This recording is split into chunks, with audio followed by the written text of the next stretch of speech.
Dennis Trillo isiniwalat ang pananakit ni Jenilyn sa kanilang anak.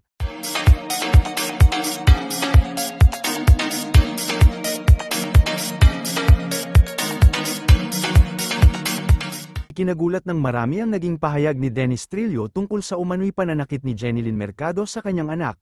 Ayon kay Dennis, matagal na niyang napapansin ang kakaibang pagtrato ni Jenilyn sa bata. Sinabi ng aktor na sinubukan niyang kausapin ang asawa, ngunit hindi raw ito naging madali. Bunga nito, nagpasya siyang protektahan ang kanilang anak sa anumang paraan. Itinanggi naman ni Jenilyn ang paratang na ito at sinabing wala itong katotohanan. Ayon sa kampo ng aktres, kasiraan lamang daw ito upang maapektuhan ang kanyang reputasyon. Umani ng magkakaibang reaksyon ang mga tagahanga sa balitang ito. Marami ang nag-aabang sa susunod na hakbang ng dalawa. Patuloy na hinihimok ng publiko ang magkabilang kampo na maglabas ng ebidensya para linawin ang usapin. And this are chika for today mga ka-showbiz, sana nag-enjoy kayo.